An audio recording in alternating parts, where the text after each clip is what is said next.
Shalom sahabat Kristus dimanapun engkau berada, haleluya. Senang sekali bisa berjumpa lagi dalam program Amazing Word of God. Kali ini kita akan melihat sebuah kebenaran firman Tuhan yang saya kutip di dalam kitab 1 Petrus pasal yang keempat ayat yang ketujuh berbunyi, kesudahan segala sesuatu sudah dekat, karena itu kuasailah dirimu dan jadilah tenang supaya kamu dapat berdoa.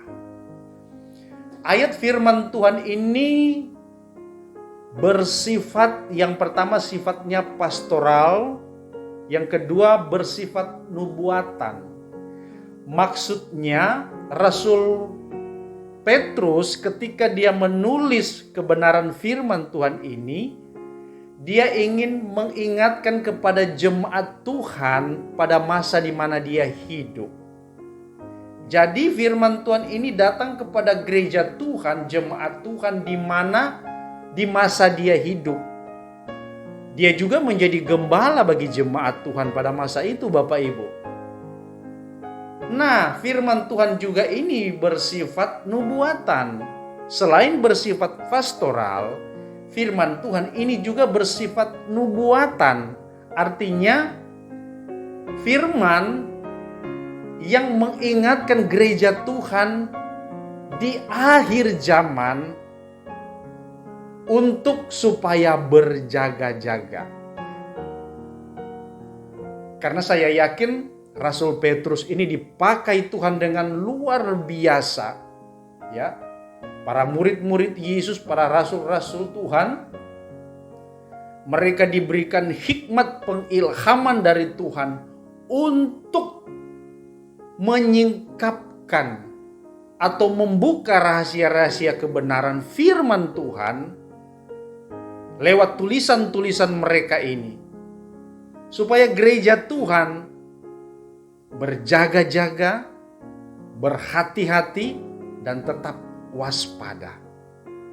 Nah, nasihat daripada Rasul Petrus ini, Bapak Ibu yang dikasihi Tuhan, seperti saya katakan tadi, bersifat pastoral. Karena ini kalau berbicara pastoral berarti sifatnya menasehati jemaat. Jadi dia menasehatkan jemaat pada masa itu. Dan bersifat nubuatan. Kalau bersifat nubuatan, kebanyakan ayat-ayat yang dicatat itu banyak dicatat oleh Rasul Yohanes dalam kitab Wahyu, ya Bapak Ibu yang dikasihi Tuhan. Wahyu artinya dalam bahasa Yunani ditulis apokalipsis, ya, yang akan disingkapkan. Dalam bahasa lain revelation, ya, membuka rahasia yang masih gelap. Jadi sama seperti halnya yang dicatat oleh Rasul Petrus ini, ada banyak rahasia-rahasia yang akan terus terbuka, yang akan terus disingkapkan pada hari-hari ini.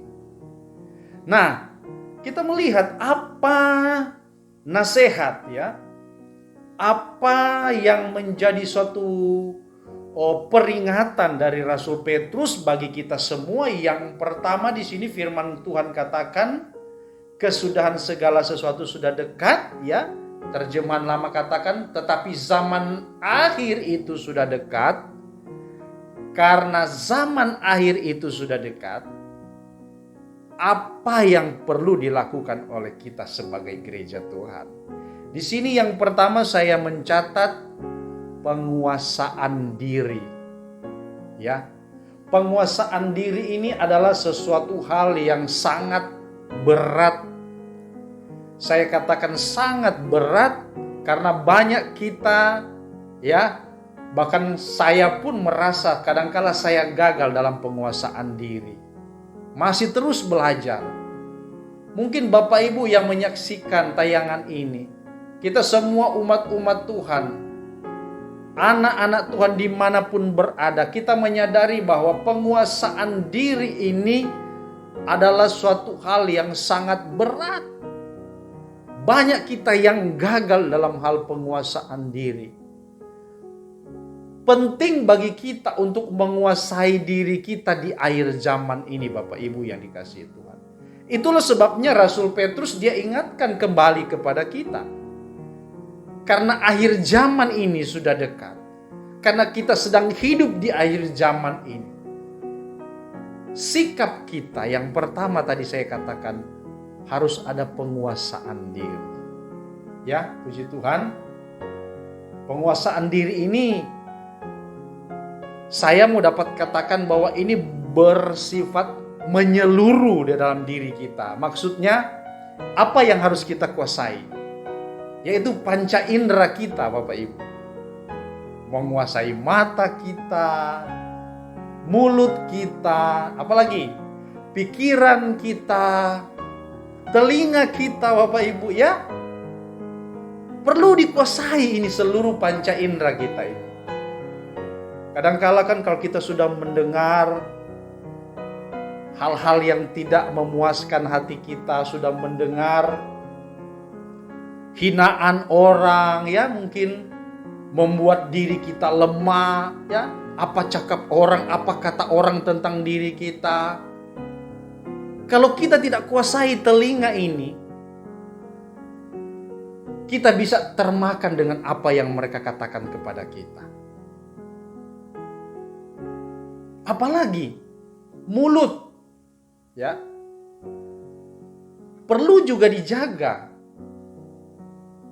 Sebab firman Tuhan katakan lidah itu di dalam kitab Yakobus kalau saya tidak salah. Ya, coba saya melihat dalam kitab Yakobus bahwa lidah itu seperti apa, Bapak Ibu yang dikasihi Tuhan.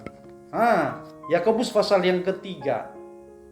Demikian juga lidah, walaupun suatu anggota kecil dari tubuh, namun dapat memegahkan perkara-perkara yang besar.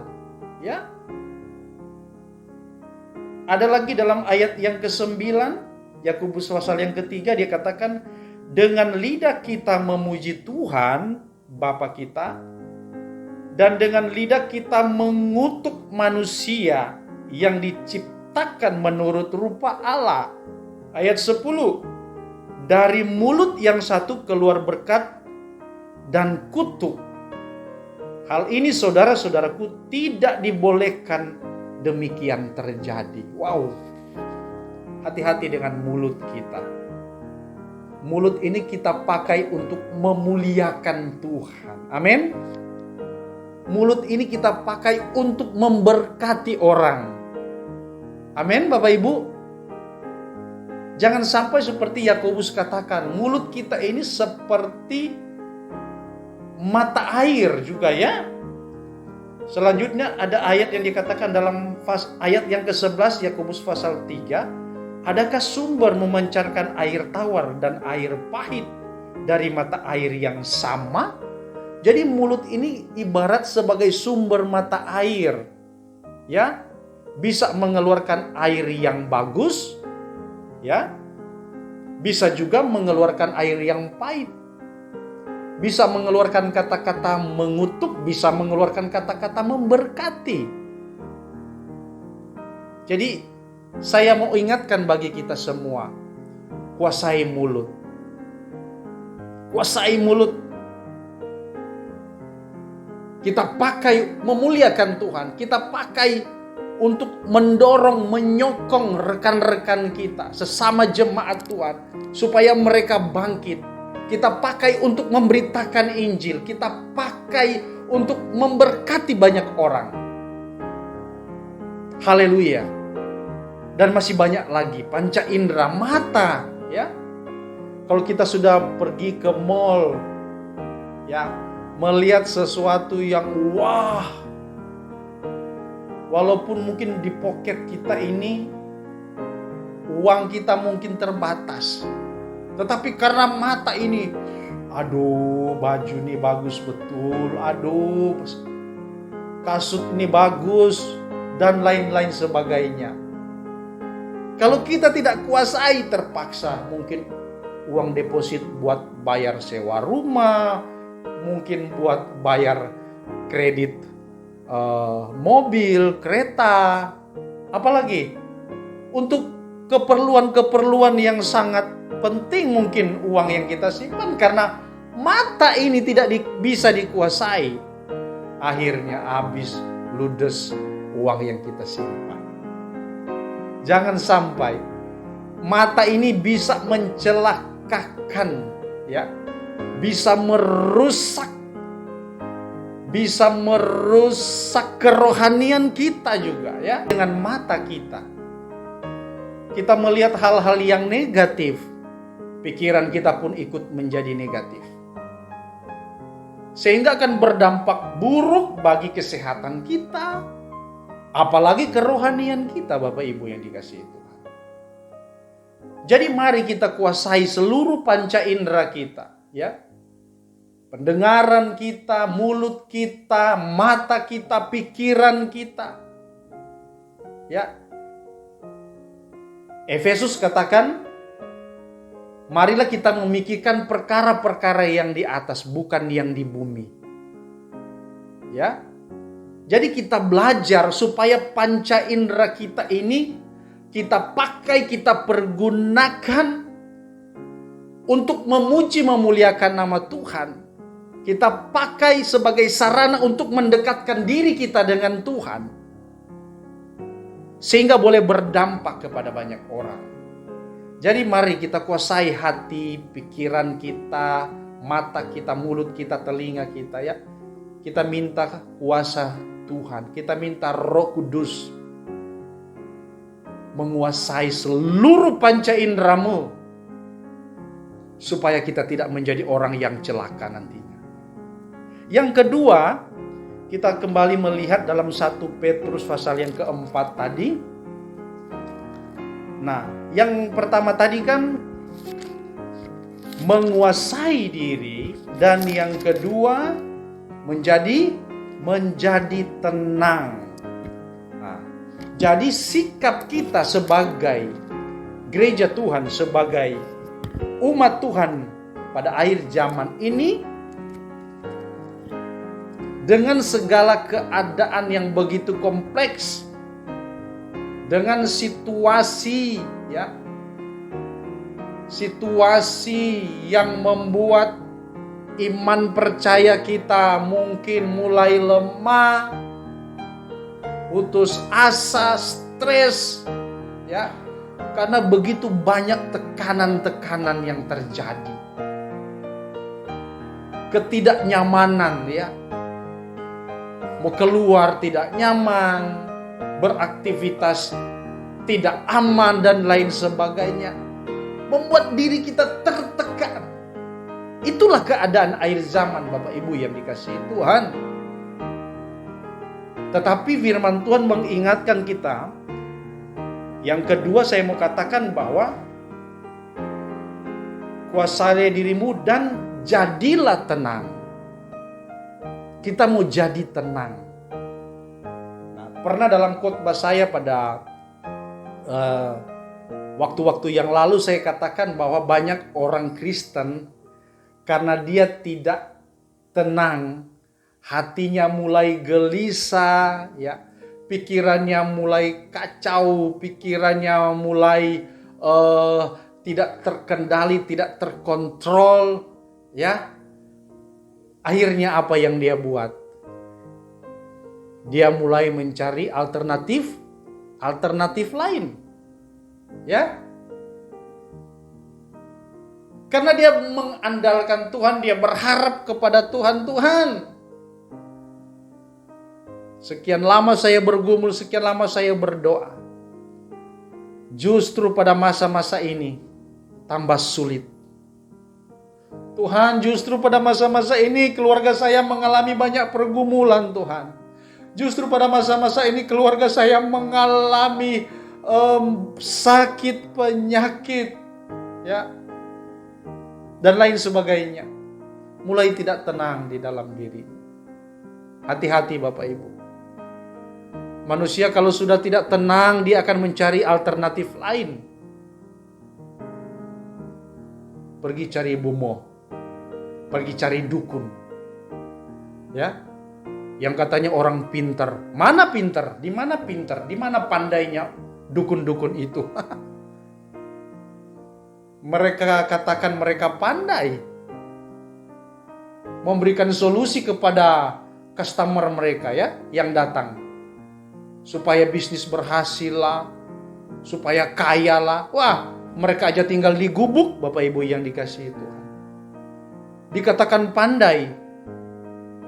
Mereka aja bermain dengan mistik. Bermain dengan hal-hal yang tidak masuk di akal. Pandainya di mana? Nah, inilah kita dibodohi selama ini. Iblis memang dia senang membodohi umat Tuhan.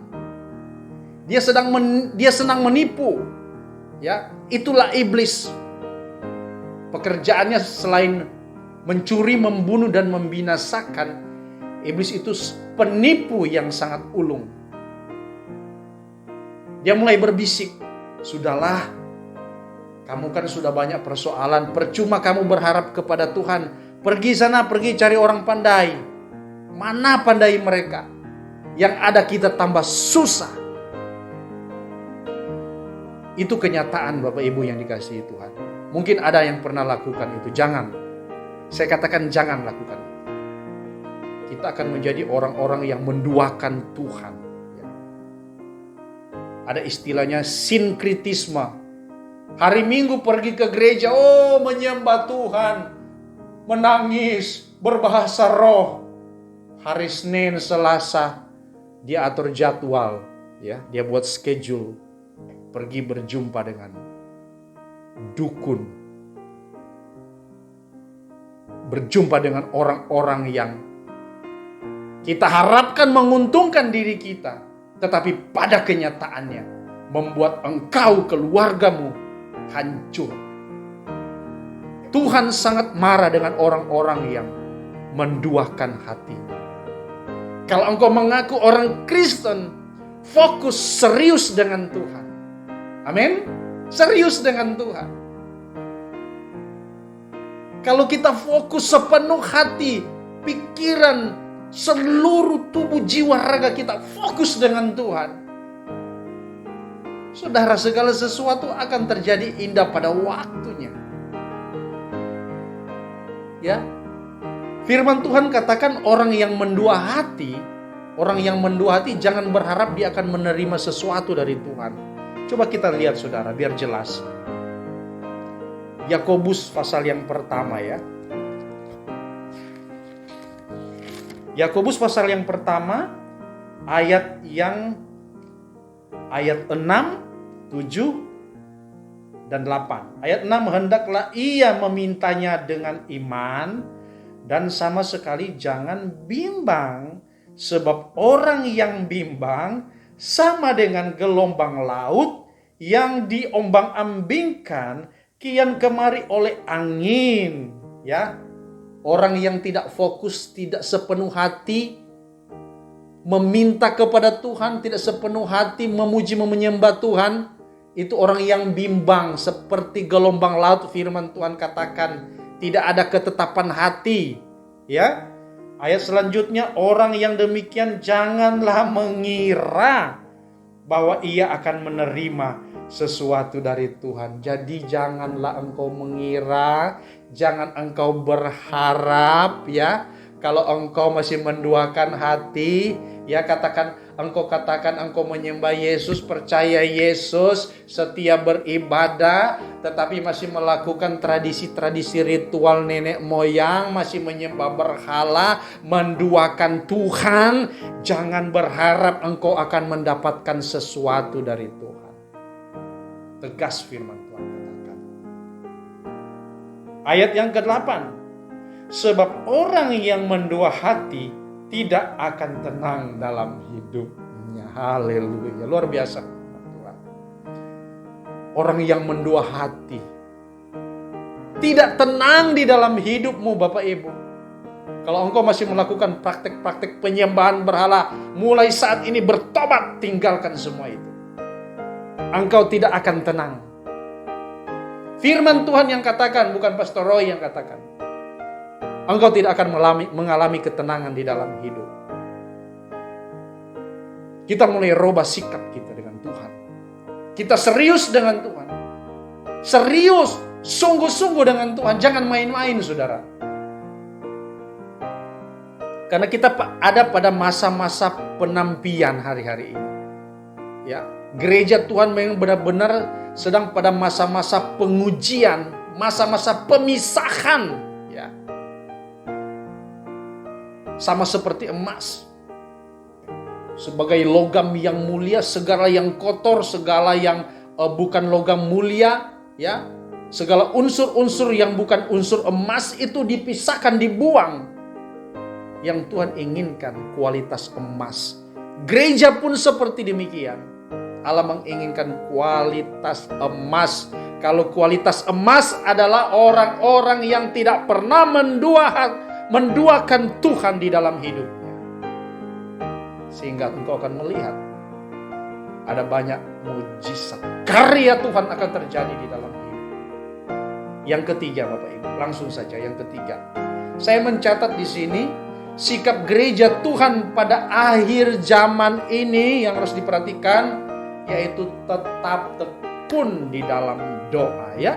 Kembali pada ayat yang pembacaan pokok kita, 1 Petrus 4 dikatakan, ya, yang pertama, kuasai diri, jadilah tenang supaya kamu dapat berdoa. Jadi yang ketiga, tetap tekun di dalam doa. Haleluya, puji Tuhan. Saya yakin kita semua masih tetap tekun di dalam doa.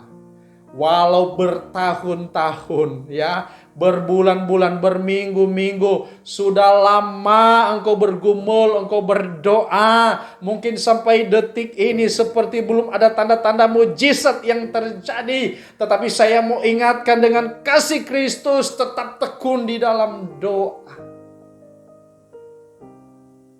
Doa akan mengubah engkau. Doa akan mengubah keluargamu. Doa akan tekun di dalam doa. Sebab 1 Tesalonika pasal 5 ayat 17 berkata, tetaplah berdoa. Tetap di sini adalah suatu tindakan yang dilakukan secara terus-menerus, secara kontinu. Tidak boleh berhenti. Ada orang Kristen yang ketika doanya sudah dijawab oleh Tuhan, sudah diberkati, dia berhenti berdoa. Ya. Hidupnya sudah nyaman. Sudah berada di comfort zone. Dia berhenti berdoa. Padahal firman Tuhan berkata, tetaplah berdoa. Jangan pernah putus doa kita kepada Tuhan. Jangan ada masalah baru kita berdoa.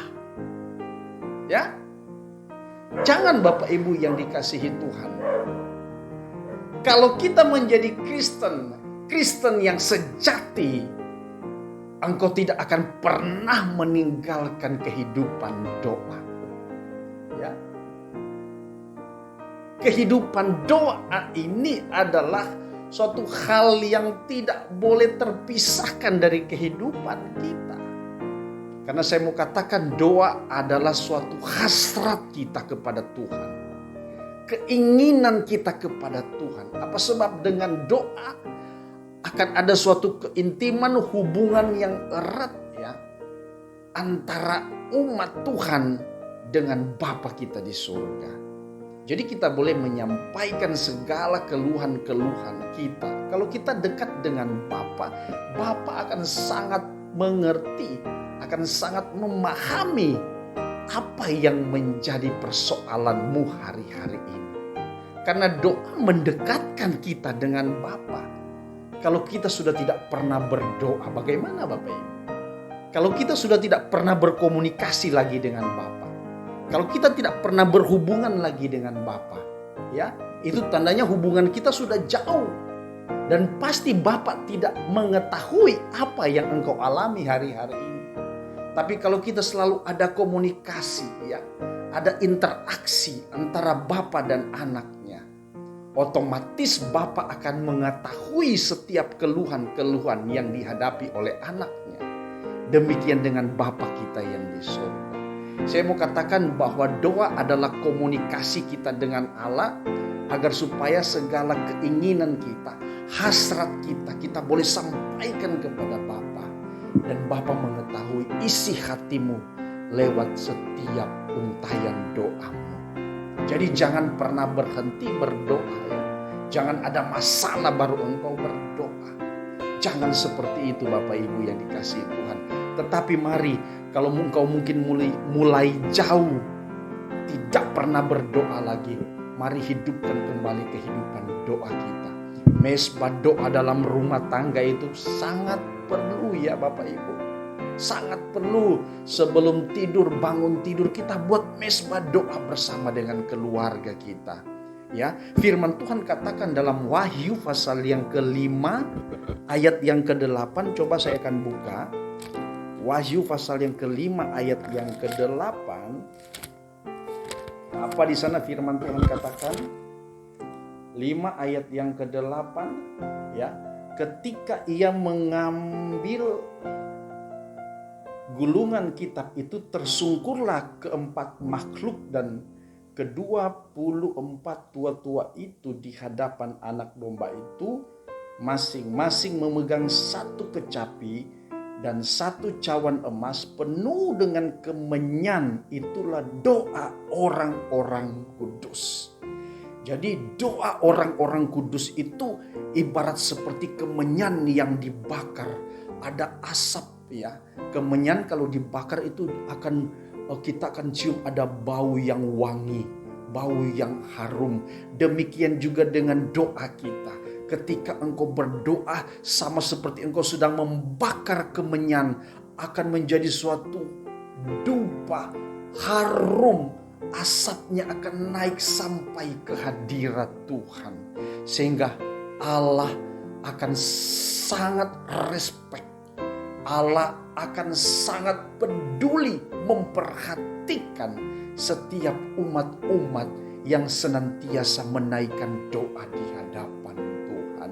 Jadi penting sekali kehidupan doa ya. Sebab doa itu adalah benteng bagi kita untuk bertahan di akhir zaman ini ya. Kalau kita dekat dengan Tuhan, tetap hati kita dikuatkan. Itulah yang saya katakan benteng akan memagari kehidupan saudara dan saya dari setiap serangan, dari setiap ancaman, bahkan setiap pergumulan yang engkau hadapi pada hari-hari ini. Haleluya. Saudara, sekali lagi saya mau ingatkan ketiga poin ini. Gereja Tuhan harus ambil sikap di akhir zaman ini.